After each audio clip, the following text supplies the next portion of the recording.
정치는 끝나도 김포는 남는다. 실패한 행정을 향한 경고. 사랑하는 52만 김포시민 여러분, 김종효 구장님과 동료 의원 여러분, 안녕하십니까? 통진, 양촌, 대곳, 월곶, 화성 5개 읍면과 구례동을 지역구로 두고 있는 김포시의회 배강민 부의장입니다. 먼저 5분 발언의 기회를 주신 의장님과 동료 의원 여러분께 감사드립니다. 산업단지는 기업을 유치하고 일자리를 만들고 기반시설을 확충해 지역 경제를 견인하는 핵심 자원이자 도시의 성장 엔진입니다. 그래서 산업단지 조성은 단순한 부지 조성 사업과는 그 결이 다릅니다. 국가 산업정책은 물론 지역계획, 환경영향, 민원조정, 도시계획 등 다양한 절차가 유기적으로 연결된 중장기 프로젝트라 할 것입니다. 산업단지 물량 배정은 이러한 산업단지의 조성의 출발점이자 가능성을 좌우하는 핵심 관문입니다. 국가 또는 광역자치단체로부터 개발 가능한 면적, 즉 물량을 배정받아야 사업계획 수립, 인허가, 실시계획 등이 가능하기 때문입니다. 하지만 김포시는 수도권과 인접한 지리적 이점, 각종 도시 기반 확장에 따른 잠재력에도 불구하고 산업단지 물량 배정 신청에서 연속적으로 부적정 판정을 받았습니다. 이는 단순한 행정실수가 아니라 시정 운영의 방향성과 정책 리더십의 근본적 부재를 보여주는 신호라 할 것입니다. 민선 8기 김포에게 기회는 늘 있었지만 전략은 없었습니다. 김포시는 2020년 산업입지 기본계획 수립 이후 신산업단지 조성을 위한 물량 배정을 추진해 왔습니다. 하지만 이어진 물량 배정 신청에서 전략 및 협상 능력의 부재로 물량을 반납하는 사례가 발생하는 등 중앙부처 및 경기도로부터 신뢰받지 못해 문제 지역으로 낙인 찍히는 일이 잦았습니다. 지난해 말 김포시는 경기도가 공개한 2024년부터 2026년 산업단지 물량 공급 계획에 따라 물량 배정을 신청했지만 경기도와 농림부로부터 모두 입지 재검토 필요라는 통보를 받았습니다. 그럼에도 불구하고 김포시는 이를 무시하고 시민의 세금과 행정력을 들여 무리하게 신청을 강행했고 그 결과는 뻔했습니다. 애견된 퇴짜 그리고 시정불신의 확산이었습니다. 이러한 문제의 본질이자 원인은 다름 아닌 정책 판단 실패와 무능한 리더십입니다. 본 의원이 분석한 이번 사태의 원인을 말씀드리겠습니다. 첫째, 입지 선정의 근본적 실패입니다. 이번에 신청한 산단 후보지 대부분은 농업진흥지역 비율 과다로 산업단지로서의 입지 타당성이 매우 낮았습니다. 그럼에도 김포시는 이 같은 불리한 조건을 충분히 해소하지 못한 채 납득할 수 없는 방식으로 물량 신청을 추진했습니다. 둘째, 전략 없는 행정이었습니다. 사전에 경기도 및 농림부와의 조율은 사실상 부족했으며 입지 선정과 수요 분석, 교통, 환경, 인프라 검토 등 기본계획조차 허술했습니다.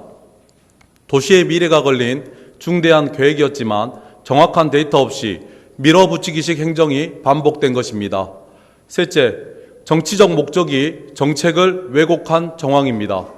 실현 가능성과 지속 가능성은 도외시되고 단기적 성과에 매몰된 결과였으며 그 과정에서 행정의 공정성과 신뢰성은 실종되었습니다. 과연 누구를 위한 산업단지였습니까? 누구를 위한 물량 신청이었습니까?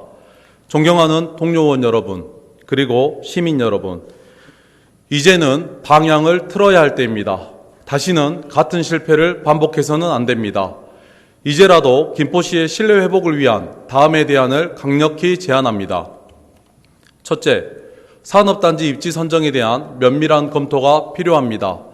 김포시가 추진하고자 하는 산업단지는 시민의 삶과 직결된 문제입니다.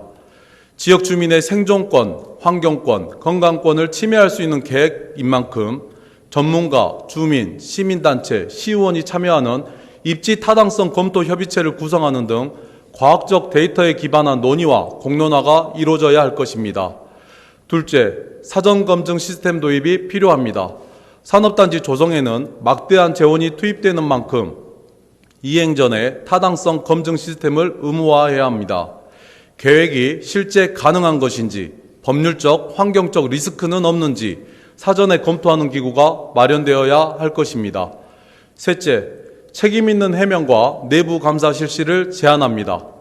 이번 신청 실패에 대해 담당 부서와 앞서 책임자에 대한 철저한 진상조사 및 책임 소재 규명이 선행되어야 합니다. 필요한 경우 감사를 요청하고 행정적 문책을 통해 시정의 신뢰를 회복해야 할 것입니다. 존경하는 동료원 여러분, 그리고 시민 여러분, 저는 수차례 민선 8기 행정의 부진함에 대해 심각한 우려를 표해 왔습니다. 김포시는 지난해 매니페스토 실천본부의 공약 이행 평가에서 최우수 등급을 받았다고 자랑스럽게 밝혔습니다.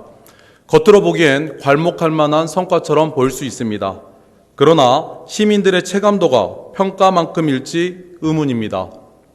공약 이행은 시민의 삶을 바꾸고 지역의 가치를 끌어올리는 실질적 결과로 이어져야 합니다. 그러나 김포시 민선 8기 공약 중 핵심이라 할 수 있는 교통 문제, 의료 인프라 확충, 산업단지 조성, 청년 일자리, 문화도시 조성, 다수 사업은 계획 단계에만 머무르거나 표류 중입니다. 대표적으로 대학병원 설립은 시민들이 가장 절실히 바라는 공약임에도 불구하고 이전 절차에서 단 한 발자국도 앞으로 나아가지 못하고 제자리를 맴돌고 있습니다. 산업단지 개발 사업도 마찬가지입니다.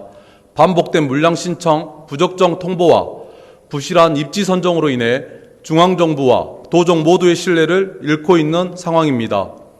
김포는 어디로 가고 있는가라는 근본적인 회의를 가질 수밖에 없습니다. 민선 8기 시정의 속도는 더뎌도 너무 더딥니다. 부서 간 협업은 원활하지 않고 주민 참여를 이끌어내는 소통 노력 또한 부족합니다. 보고서와 홍보물은 넘쳐나지만 실질적 성과는 손에 꼽힙니다. 김병수 시장님께 당부드립니다. 시민과의 약속을 정치적 수단이 아닌 정책의 근간으로 다뤄주시길 부탁드립니다. 아울러 얼마 남지 않은 임기인 만큼이라도 강한 실행력과 일관성 그리고 시민과의 신뢰 회복을 강력히 촉구합니다. 시정은 문서가 아니라 삶을 바꾸는 약속이 되어야 합니다. 그리고 김포의 성장에는 준비된 리더십이 필요합니다. 정치는 지나가지만 도시는 남습니다. 김포의 성장은 준비된 전략, 검증된 실행력, 그리고 시민과의 신뢰 속에서만 가능함을 명심하여야 할 것입니다. 아울러 김포시가 다시 산업단지 물량 배정을 받기 위해선 정치가 아닌 과학으로 접근해야 함을 다시 한번 강조합니다. 경청해 주신 동료원 여러분, 관계공무원, 그리고 사랑하는 52만 김포시민 여러분, 감사합니다.